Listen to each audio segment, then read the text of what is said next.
Uh, so welcome back, folks. All right, Will, over to you for the opening. Will? All right. Well, thank you very much. Can you hear me all right?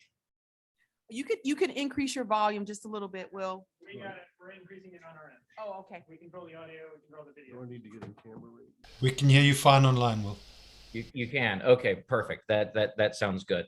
Well, it is an absolute pleasure to be here speaking with you all today. I'm Will Thompson. I'm the Chief Strategy Officer of Forbes Ignite, and we are a network of change makers that research and consult at the center of technology, sustainability, and social impact.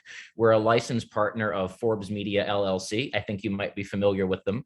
And we really want to bring the convening power and the intelligence of the entire Forbes network to solving the biggest problems that humanity face.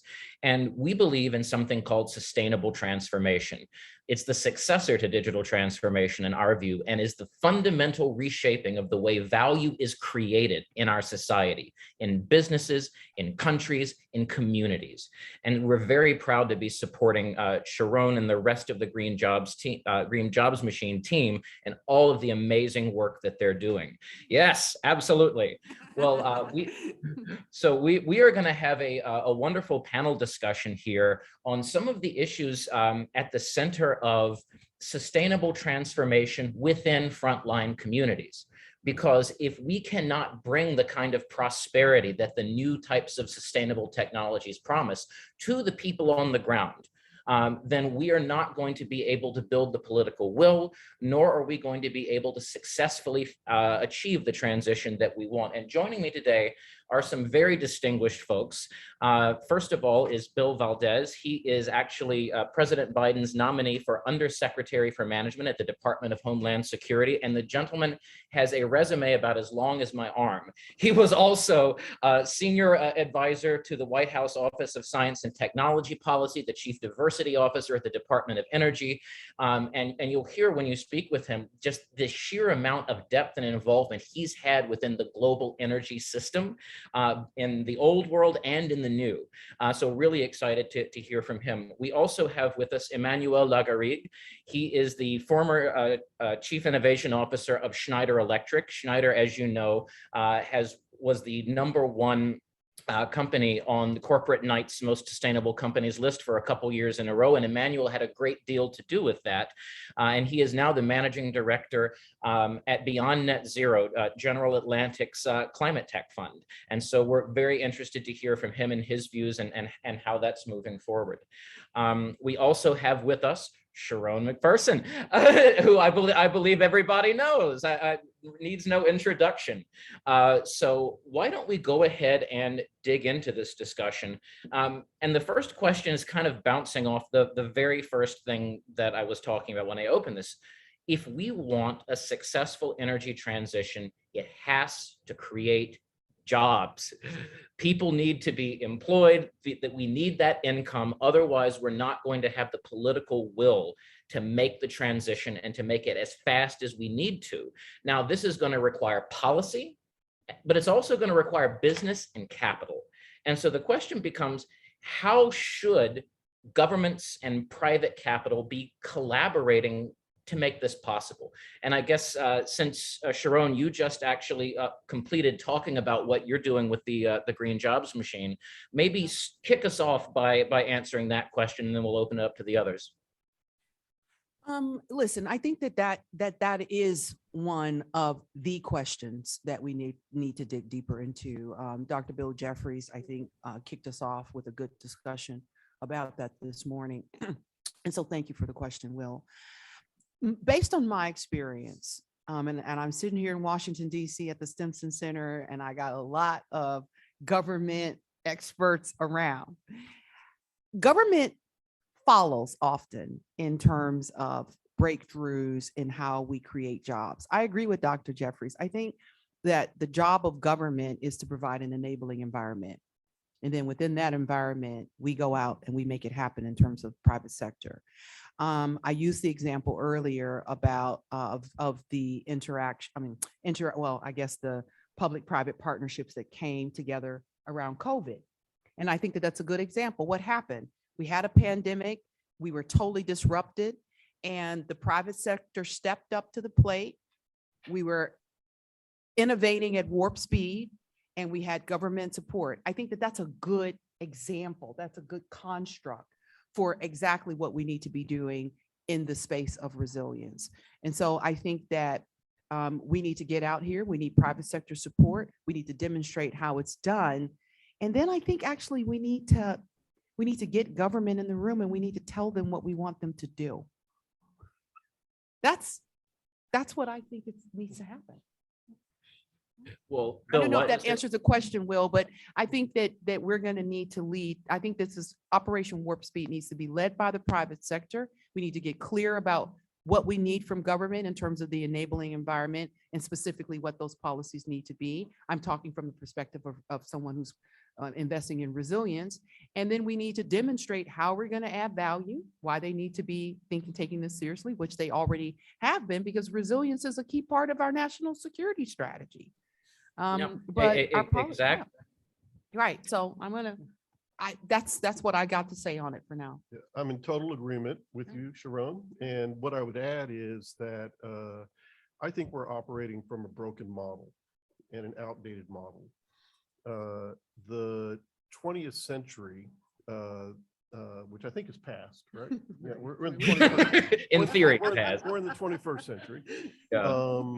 Was all about scaling, consolidation, bringing, it resulted in fleeing of the farms, fleeing, urban areas, expanding. And then in the science and technology world, it was all about the newest and brightest shiny penny. And one of the things that I think has occurred over the past 20 years or so is a realization of two things. First, that we're in an entirely new world, and that's the digital world. And the digital world has untethered us from place and location, and also from careers and jobs. You don't need to be in San Francisco to be part of Silicon Valley. You don't have to be in New York City to be part of the financial world. And so this impacts everything that we do. And then the second thing that's happened is that the pandemic has made it abundantly clear that the old ways of doing business are out the window. The future of work, the future of the workplace, the future of how we actually, develop workers is completely changed.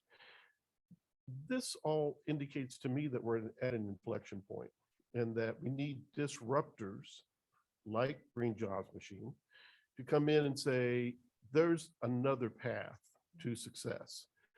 And you're absolutely right. Government, for all of its great benefits and all of its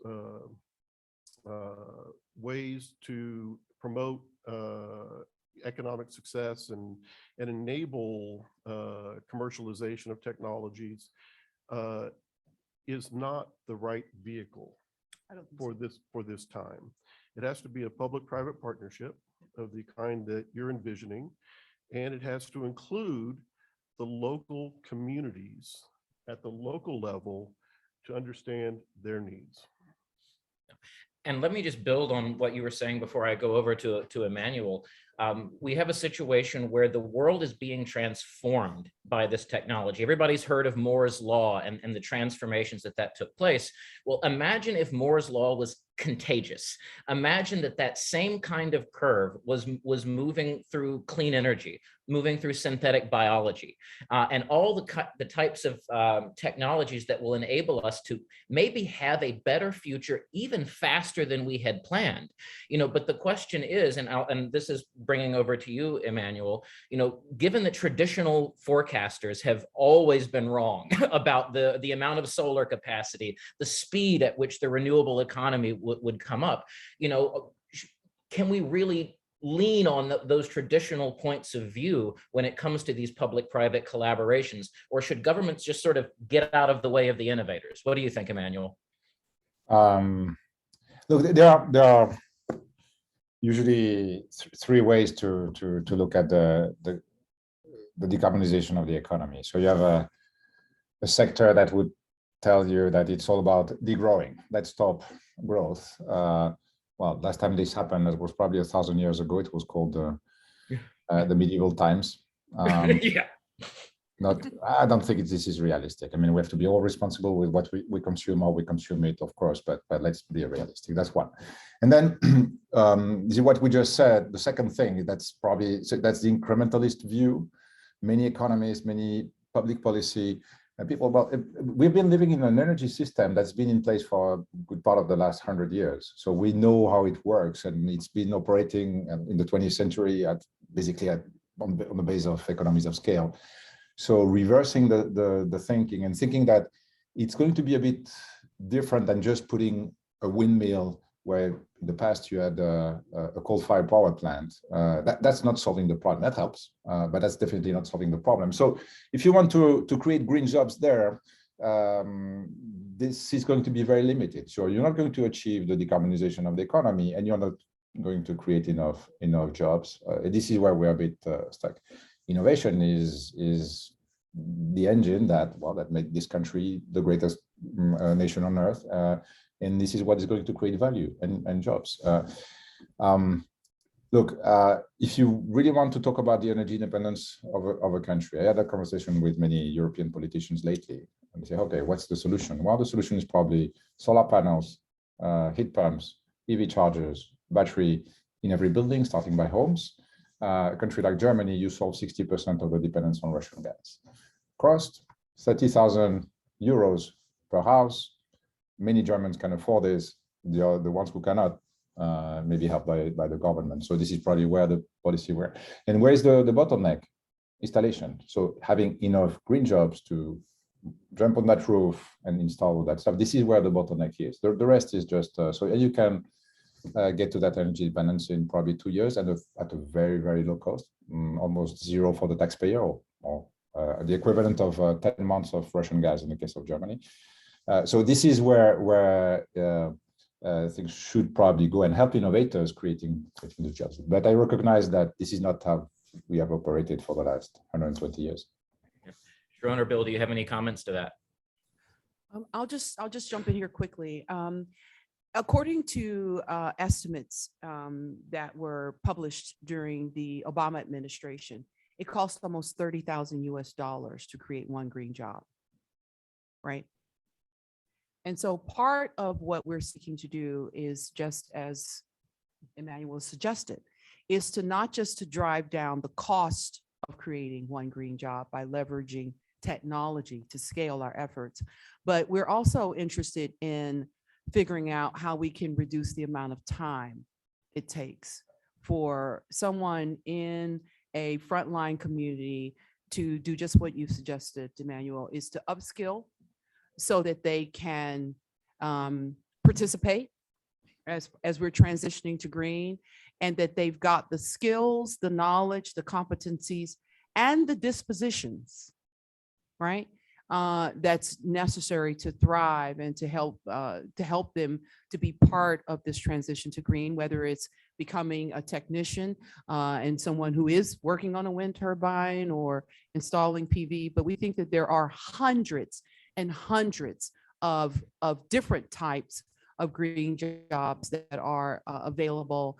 And, you know, when we talk about energy generation, that's just one part of the conversation we need to be having. We need to be also thinking about, you know, the fact that most of the energy that's generated today is wasted, just like most of the food that's produced today is wasted, right? And so that goes back to Deidre's point. So how do we increase our efficiency in terms of how we store energy? So generation is only one part of it. How do we store energy more efficiently, right? How do we distribute that energy more efficiently? And so I think that what you're saying is true, but I don't think it's true just for energy generation. I think we need to look at the entire ecosystem of renewable energy. And I think that there are tremendous opportunities for viable and sustainable jobs at the community level. But we've got to figure out how we bring the cost of creating those jobs down and how we increase the speed. This is Operation Warp Speed. How do we increase the speed both in terms of new venture creation, as well as helping existing businesses to scale so that they can employ more people. Yeah, I completely agree. And a couple of things that I think everybody should keep in mind. Energy and connectivity are just tools. They're just tools. And the definition of what a green job is, I think, needs to be really reevaluated. You mentioned hundreds and hundreds of jobs. Every job should be a green job. Every job should be a green job. And when Brian put up the Sioux Nation slide, and he talked about aquaculture and cultivating shrimp in Dakota. I mean, that is a green job. Yeah. It's a sustainable green job, aquaculture. So we need to expand our view. And the other thing that I would say, and this can't be emphasized enough, these jobs have to be based on the local community competitive advantage, not upon some self-imposed Washington, D.C. competitive advantage. Can you manufacture solar cells? Can you, install solar cells? Can you work on a wind? No. That's not what we're talking about here. We're talking about here is going into a community, doing an assessment, saying, what do you have? You have a lot of land. You have a river nearby. You could probably get some shrimp growing. and that would be, a really good thing for your local economy. Is there upskill training on that? I don't think much.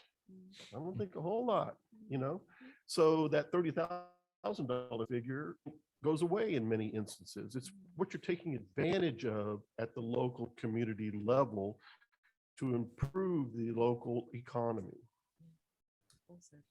Yeah, no, absolutely. And that actually leads very nicely to the next question here, is that so much of the action and the interest in this space has really come in the startup world, those who are working on advanced technologies, those that, unlike the last boom that was mainly software related, they require actual manufacturing. They require the building of infrastructure. And it sounds, if you think about all these places around the US in particular, whose industrial hearts were ripped out over the past couple of decades, you'd imagine this is good news. But can a startup like that really attract the kind of capital and talent they need if they're not in the big cities, right? Because we've had this obsession with turning coal miners into coders for quite some time with, let's just say, limited success. So I'll start with you, Emmanuel. How do you think about this challenge? Definitely, so that because the energy transition is going to be about a succession of disruptions. And the other important thing to keep in mind is that energy transitions are always demand-led. It's never supply pushed. So we went from wood to coal because in Britain at that time, they were just running short of wood, and they had discovered they had coal in the north of the country, and they needed to heat and light London. That was because of that demand. We went from coal to oil, not because we found oil. This was not a supply problem. It was a demand. This is because of Henry Ford, because the car became a mass market product, and then we needed oil. Same here. It's going to be highly decentralized and demand-led. Supply chains, because this is also a lesson we learned during the pandemic, are going to be short and close. So, example, a gigafactory to produce batteries for cars or for stationary storage, as we said before. A gigafactory is roughly a $3 billion investment and 2,000 jobs. So yes, there will be jobs destroyed in other parts of the economy, maybe in oil and gas, in the southern states. But guess what? Guess where the gigafactories will be? Because this is where the cars, or part of the cars, will be built. Because those batteries are not going to come from China or Korea or from Asia. It's too heavy, too much of the cost of a car. So they have to be produced locally.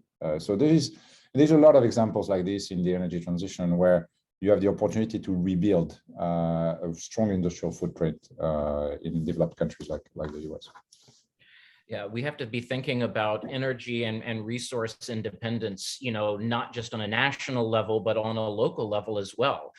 It's a different way of thinking than we traditionally do. But I grew up in a very poor town, let's just say in North Carolina, where all the industry had left, most of the resources were gone, everybody's businesses had closed up. We didn't lack resources. There was brilliance sitting in every room. There was natural resources sitting there in the ground, but we couldn't find the way to coordinate the resources to use it. And so Sharon and Bill, as you think about this question of, startups operating in places where you might not imagine them operating, how do you think about that? Can they really succeed in those environments with capital and talent? Yeah, thank you for that, Will. That's a softball for me because that's why we exist. Hello. And so I think that you're right. If you look even across the United States, so we punch here in the United States, we punch way above our weight in terms of innovation, right? I mean, many of the greatest technological breakthroughs, certainly at the 20th century, I mean, they come from here. A lot of them, right? Okay. Well, we won't mention the fact that Mandarin was one of the most widely spoken languages at NASA. So we're gonna leave that aside because, of course, we've got lots of people from all over the world here innovating and being part of our ecosystem. So I want to say two things. One is ecosystems matter. Silicon Valley is an ecosystem. Boulder, Colorado is an ecosystem. There are other ecosystems where great things happen in those ecosystems. And so one of the things that you're raising by the question, Will, is who gets to be part of that ecosystem? Do the Daedras of the world and the Simones of the world and those people in frontline communities get to be part of the innovation ecosystem? Quite often they don't. And they don't because access to the ecosystem, we talked about the meritocracy, right? And we talked about the fact that many of those people in frontline communities are busy dealing with the big freeze and the impact on their business. And so even though they are innovative, they are creative, they've got great business ideas, and they are great bets in terms of betting on them and their startup.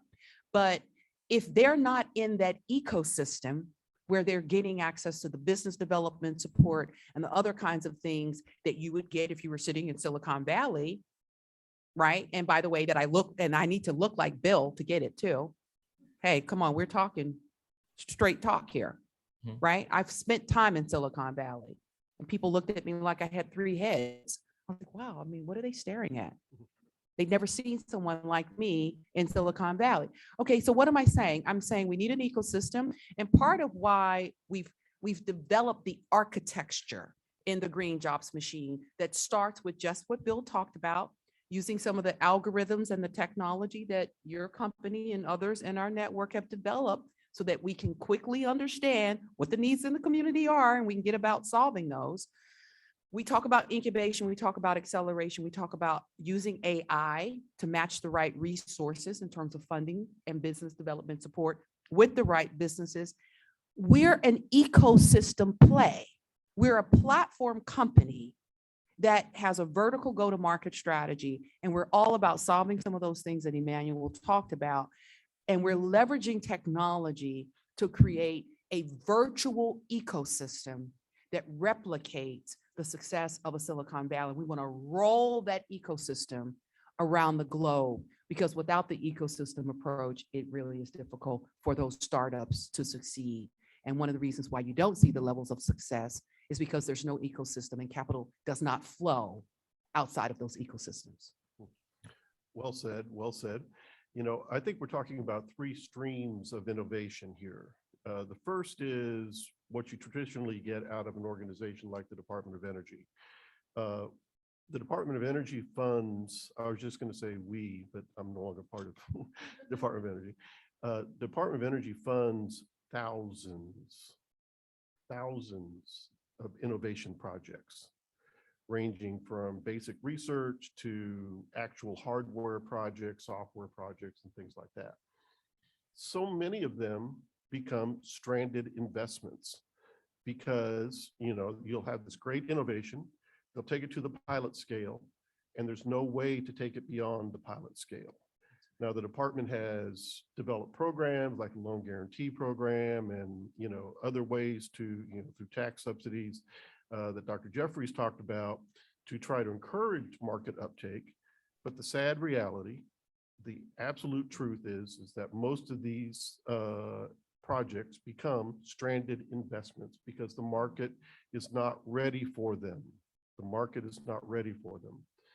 The second stream is those innovators who are part of an ecosystem where they can develop technologies and bring them to market. Silicon Valley, Boulder, Northern Virginia, are centers where you can do that kind of big, kind of innovative market entry. What we're talking about here today is a third path. And that third path, listen close, is technology agnostic. Technology agnostic. We're not going to be creating new technologies. It exists already. We're going to be using those technologies. And if it so happens that we find, an innovator in a particular community, we can help him or her grow, or they, or them. Am I getting all the pronouns? Grow that company naturally within their community, within their ecosystem. But we are not going to be taking technologies to market. We're going to take existing technologies and use them for economic development and community empowerment. And I hear we have a question. Will, we've got a question in the room, and then I think you may want to circle back to Manuel, but we do have a question in the room, and I think I'm hearing from Simone that we've got maybe something, just a question in the room. Yep, hi.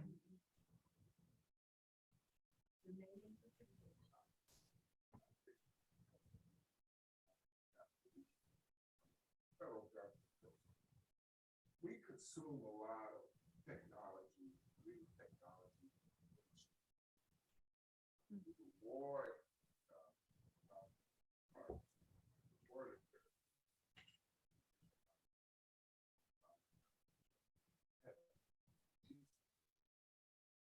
the whole idea of great job. You see a need for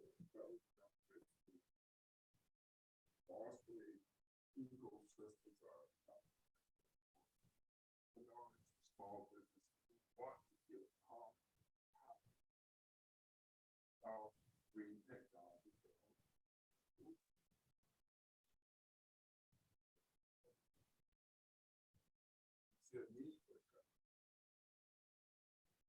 That's an easy one for you. So can I've responded. So the question really was whether or not we see a need for the federal government in the case of the United States, keeping in mind that we're not going to just limit our activities to the US, but here in the United States, would we see a need for the federal government to be doing just, what Will is suggesting? I guess looking at increasing ecosystems and increasing access to ecosystems. I've got my thoughts. I'm interested to hear from you, Bill, and maybe Emmanuel. Well, okay. I think government's going to lead on this. I mean, I think government's going to follow and not lead. The answer to the question is we need all hands on deck. And I think government has very much a role to play. And as a matter of fact, if you look at how Silicon Valley grew up, Silicon Valley grew up around some government activity, didn't it? Yeah, it did. There you go. So,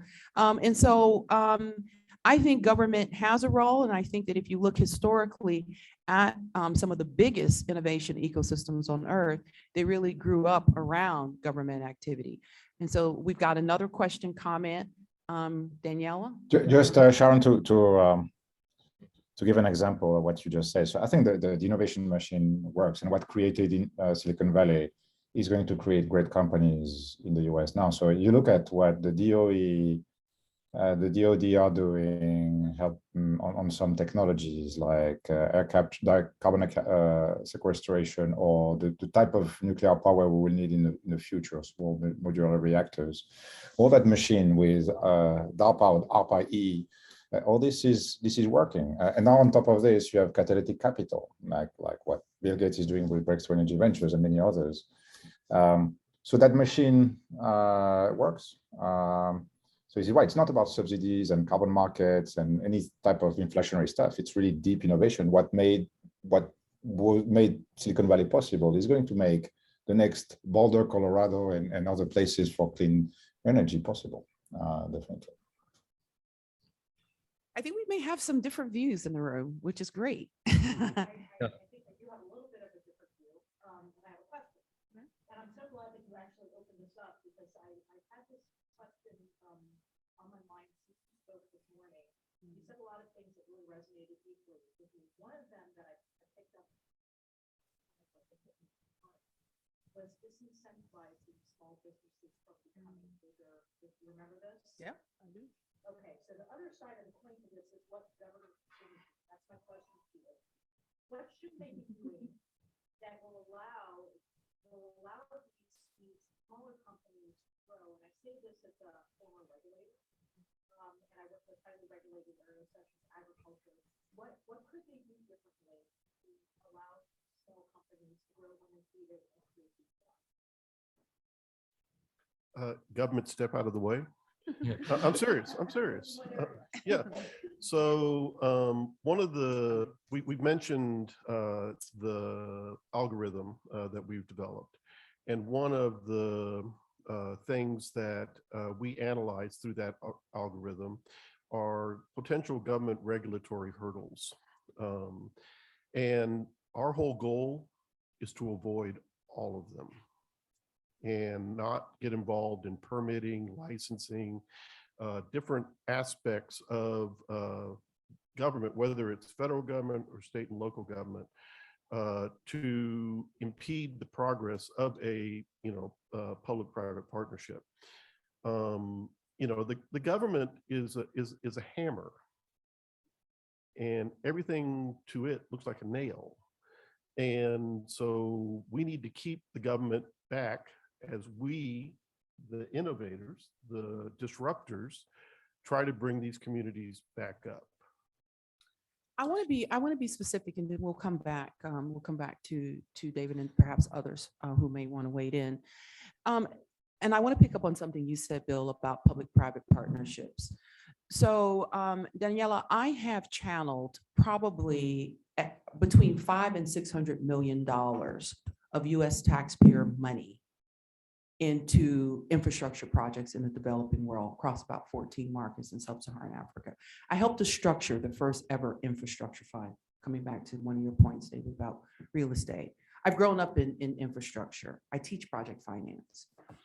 So when I'm investing in a renewable energy project or road or something in South Africa, I have an enabling environment and I have a public-private partnership framework that makes sense.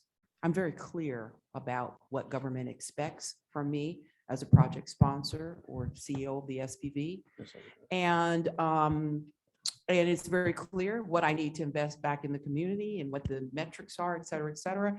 And that's true in an investment destination like South Africa across all of the government departments. There's an overarching legislative framework that is comprehensible and accessible. So if I want to do business with the Department of Energy, that's a PPP framework. Now, if I go over here to the Department of Defense, guess what? That's another PPP framework. If I want to go over here to the Department of Transportation, guess what? Another PPP framework, and so forth and so on. And so we talk about the role of government as being a creator of an enabling environment. Well, I mean, I think that we have a history of rugged individualism that has served us. Pull yourself up by your bootstraps. Well, that's great if you've got boots. Okay, so that's great if Government- you've got boots. And so in so many of these communities, people don't have boots. And so what we need to do is we need to figure out how to invest in those communities that without them, we will fail in terms of climate action. And we need to look at what has worked in many cases, funded by the US government as an OPIC or DFC, and bring that back. So the specific answer to your question would be, the first thing I would do is I would have a public-private partnership framework that makes sense.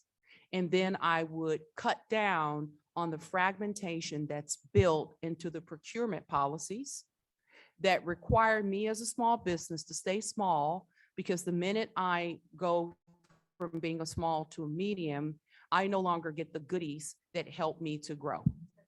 So there's two specific things I would do. I would change the legislative framework, and I would begin to cut down on the dissonance between, it's very Byzantine at the moment, between the myriad, and we're not even talking about the state and local level. And so as a result, the only small and medium enterprises that actually really benefit from the existing ecosystems are the ones that are already successful and know how to maneuver and play the game. And if you're not in that ecosystem, then God help you, you're going to be smart and capable and credible and bankable like Deidre, but you just don't ever get access to the stuff you need to grow your business. Emmanuel? Yeah, just we don't need to change the innovation model of the country to be successful in this energy transition. We just have probably to reflect on making sure we don't create the inequalities that all the waves of innovation like the tech industry created. So let's make sure we don't leave too many people aside, because that will happen. There will be externalities. And what Sharon was saying, right? You have to be a white dude to be successful in Silicon Valley many times. We should take care of this. We should take care. We have a minimum framework of government, but we don't need more government, I guess. That would not be that's not the model here. In China, they're going to have a very successful transition. That's going to be government driven, but that's another system.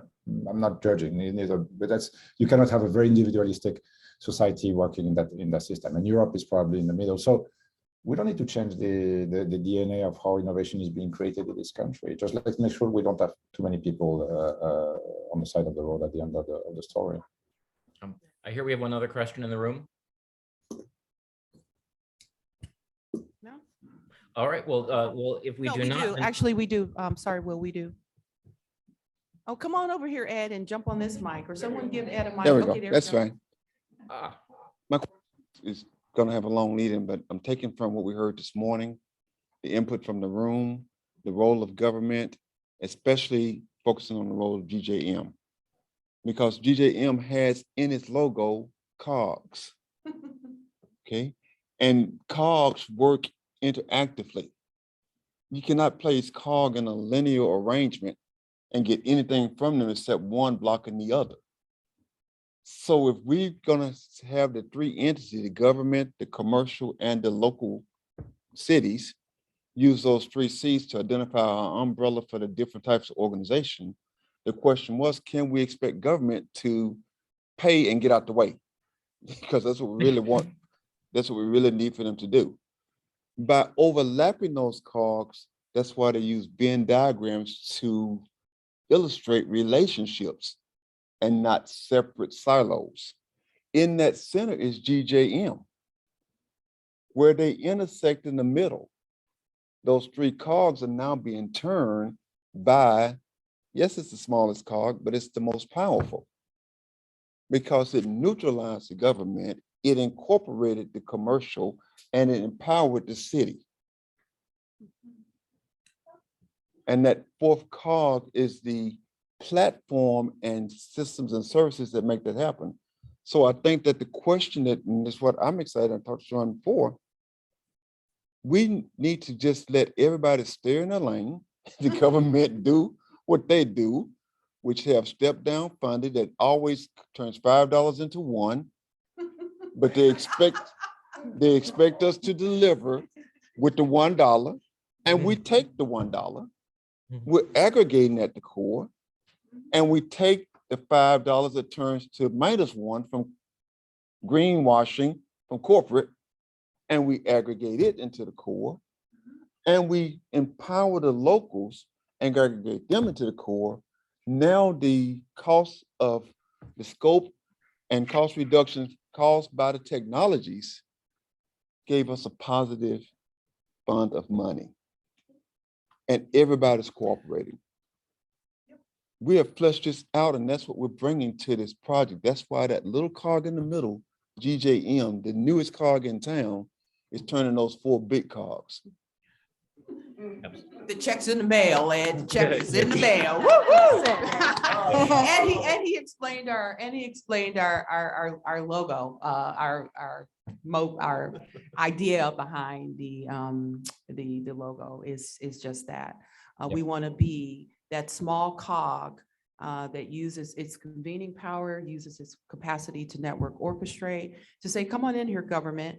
But before we move on from Ed's point, I wanted to actually give Ray, I mean, Ray, I know I'm putting you on the spot, but you are economic, you all are involved with economic development.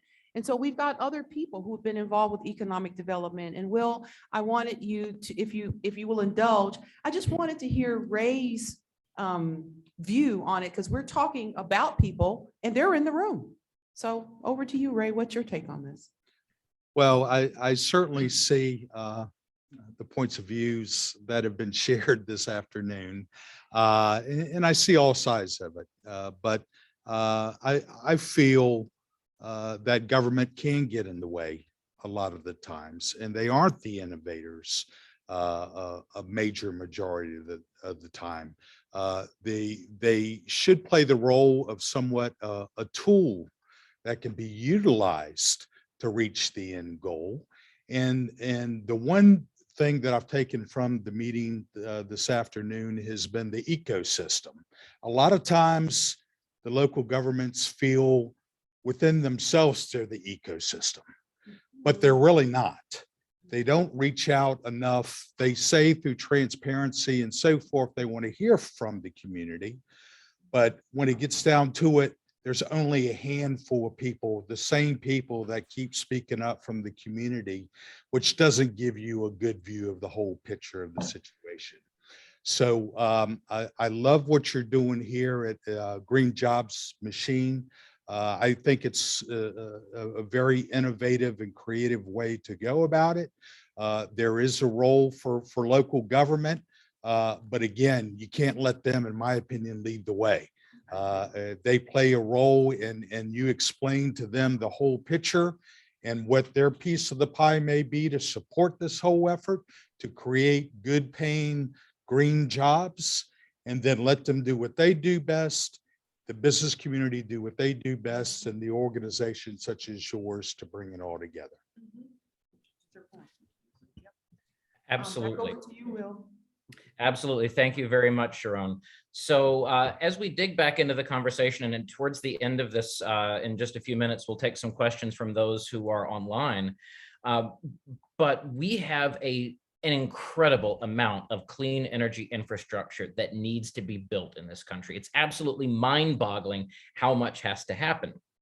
But we're actually starting to see, we talk about frontline communities, and how we should listen to and work with frontline communities. Well, that's not only when those communities are, parroting exactly what we want them to say. There's a lot of communities that have real problems with wind, with solar, with installations. There's a lot of resistance that's forming, and not for dumb reasons either, right?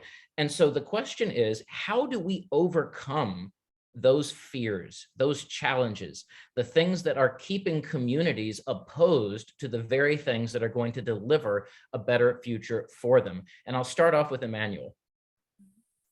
I think, yeah, there's probably a lack of sense of urgency generally, but that's coming. Guess what? On the back of there is a deep freeze somewhere in the part of the country or heat wave, and the grid is down for a week. So this is when people start thinking, oh, maybe I should go off grid. So that will happen. And again, it's amazing to see what's happening now in Europe. For that, the notion of having the grid not working in Europe was something that a year ago was simply not existing because it's super robust. Well, now they're thinking about it. And you look at the amount of storage that is being sold in some countries like Germany for homes, just in case. It's amazing. And California is in the same place. So there's a bit of sense of urgency on the back of a different situation that's going to happen. Now, the thing we have to be careful with is that, again, to equip a house with the full shebang, the solar panels, the EV charger, the heat pump, the storage to keep the energy you've produced during the day and then use it during the night, it's $30,000. So some people will be able to pay for that, but most will not. So just think about a scenario, I don't know, New Orleans after a hurricane. The hurricane is out, the grid is out for the next week. There's no gas at the gas station. So, but if you have an electric car, you have your batteries, your heat pump, your solar panels, you're up and running, your life continues. If you're on the other side of the fence and you're part of the have-nots, well, you cannot go to work, you're consuming dirty energy, blah, blah, blah, and probably expensive energy also. So there will be, the risk is to have the haves and the have-not, the people who have access to that technology, like we had in the last tech wave, and the people who don't. And if you really want to integrate everyone, you have to make sure that we don't create that phenomenon of the have-nots. Absolutely. So nothing overcomes resistance better than success. And, you know, there's always going to be resistance. There's always Luddites, you know, out there who, or, you know, NIMBYs, not in my neighborhood, you know, kind of attitude. Fine. That's their choice.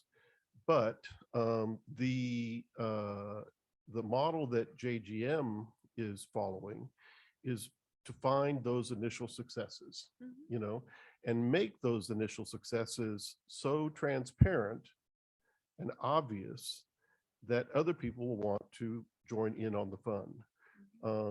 So in my career, I have worked with First Nations on energy development and economic development activities.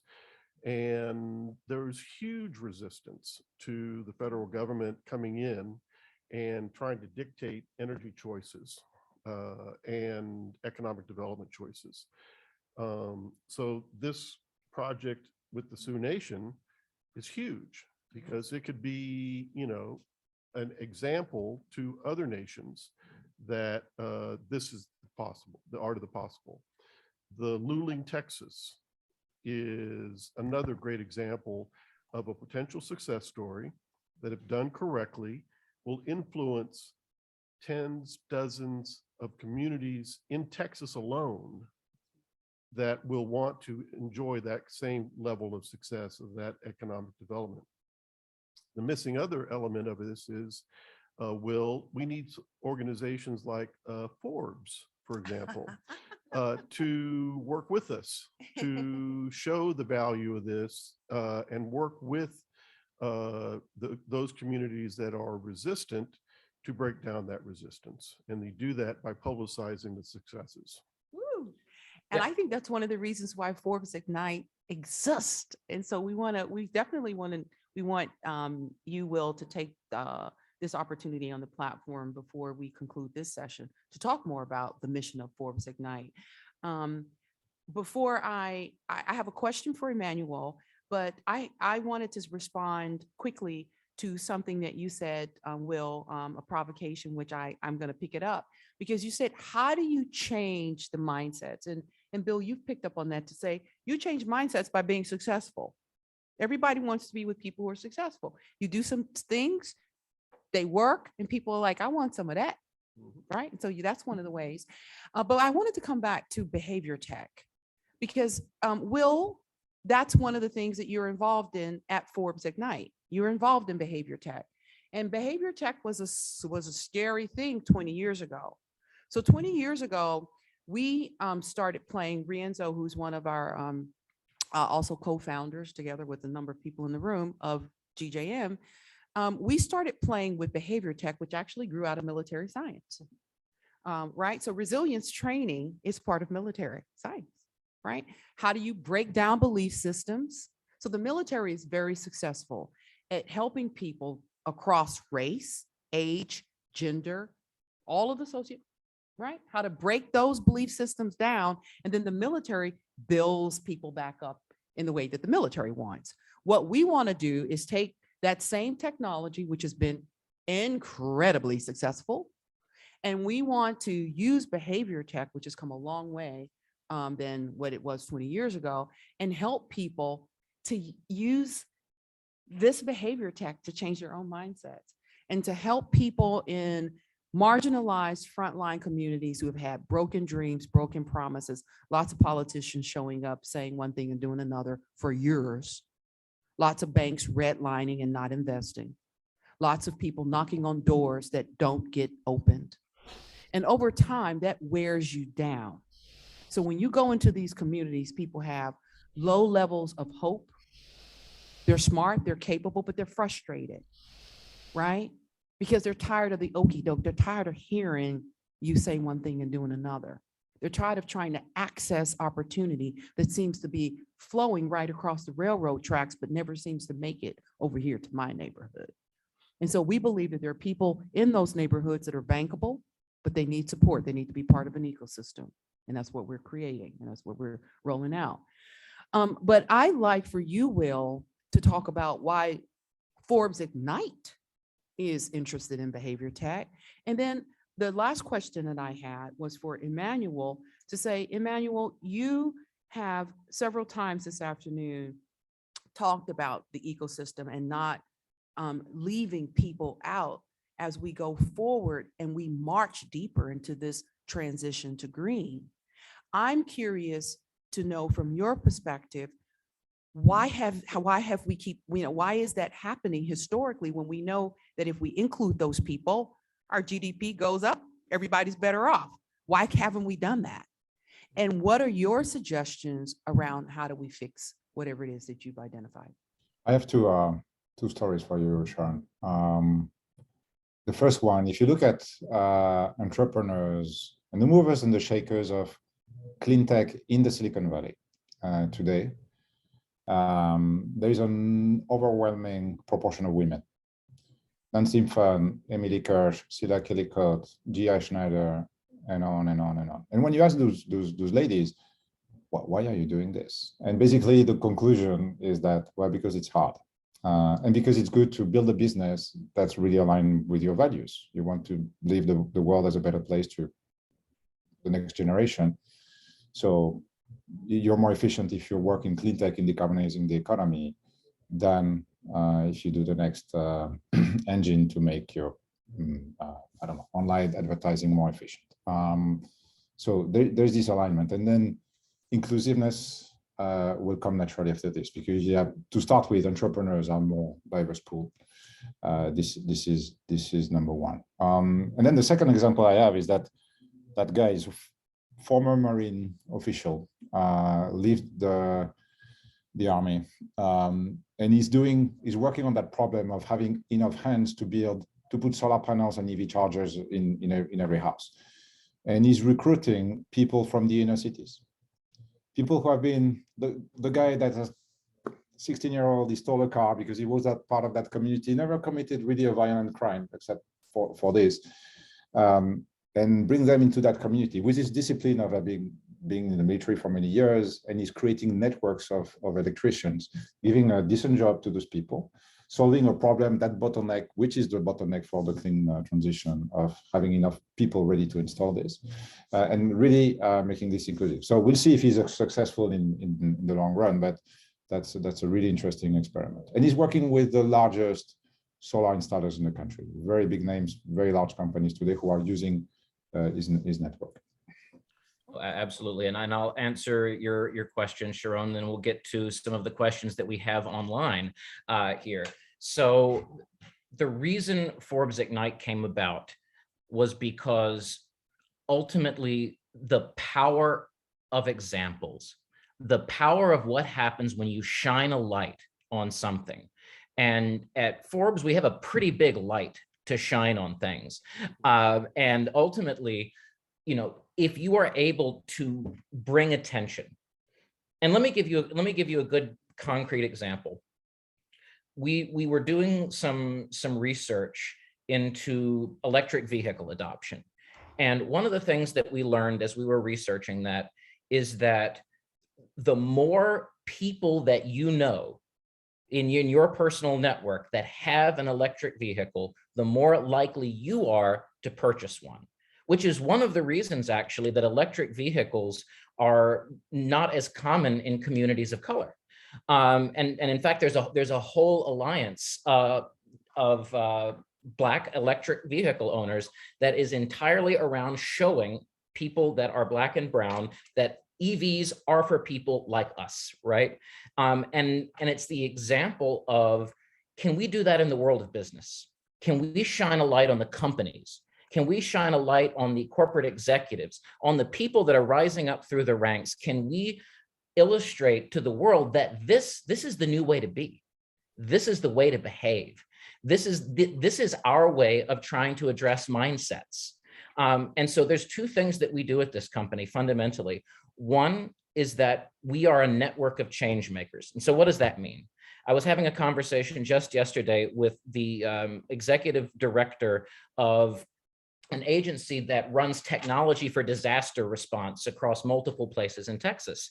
And he was saying, you know, there's so many people that call me day in and day out wanting to help me with this particular issue that I was talking with him about. But there's no one to help the helpers.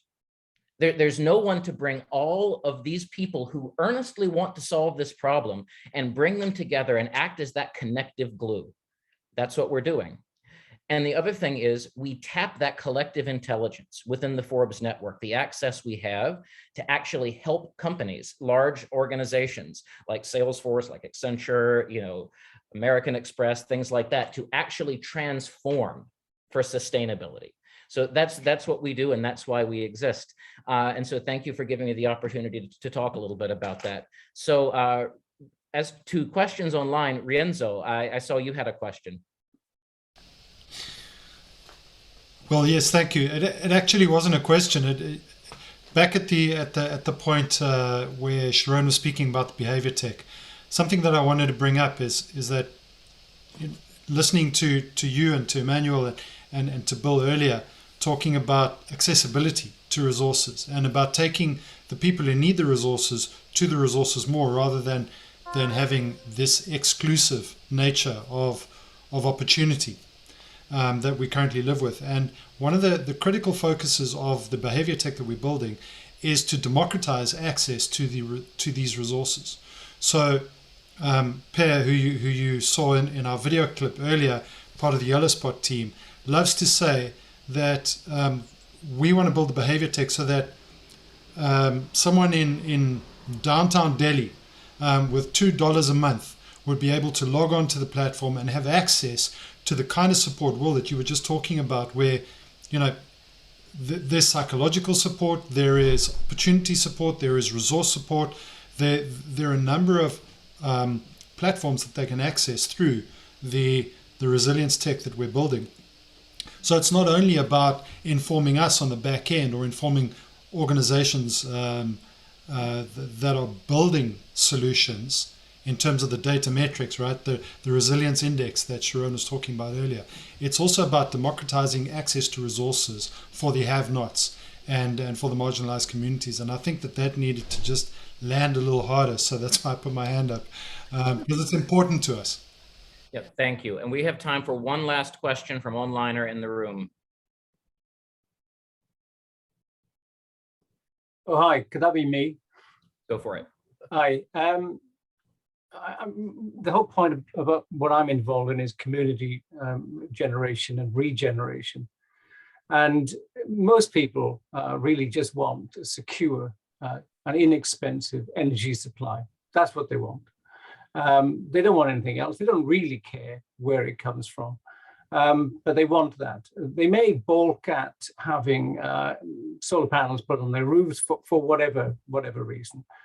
But if you've got an energy supply that's coming to you from a central hub, let's say within a community, and I'm talking relatively small communities, where it's reliable, it isn't going to rocket up in price as we're seeing in Europe at the moment.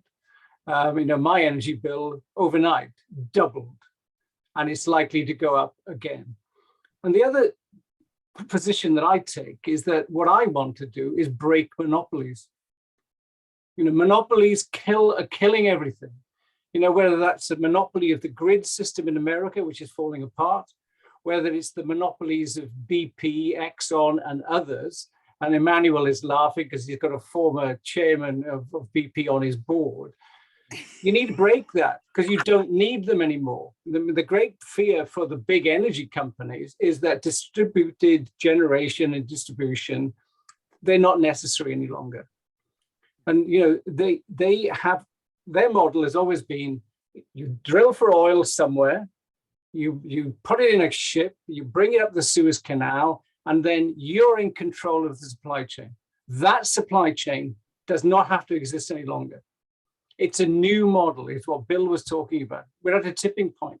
We can change everything, but we need to look at ourselves. In my case, my community was a village, you know, but there are small and big communities, and it's deliverable. It's deliverable now. It's low tech necessarily. You know, I'm not knocking insulating buildings and so on. Mine is insulated, but you know, we need to look at the wider geopolitical issues as well about where do you know, the problem with rare earth minerals, for example, and the fact that we're being held to ransom. I mean, at the moment, we're being held to ransom by Putin, both on energy and the food front. He's not just invaded Ukraine to gain land. He wants to strangle the food supply chain.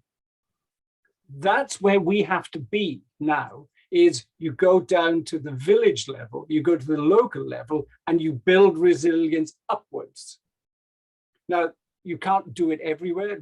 Big cities are more of a problem, but you would be surprised at where you can do it.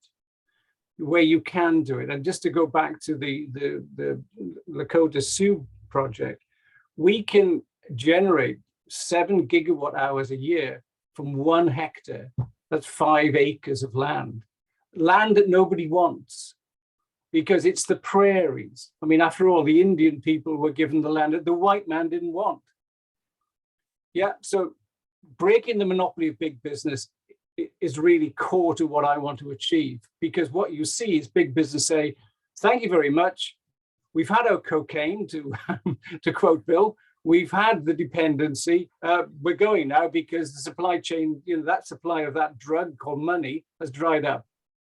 So we need to change it. Yeah. Cannot agree more, Brian. The energy system, this is why it's going to be a demand-led, decentralized revolution. And those big supply chains built in the 20th centuries have to go. That's for sure. And that's all the time we have. So thank you very much, everyone. And can we get a hand for our distinguished panelists? Well, thank you, Will.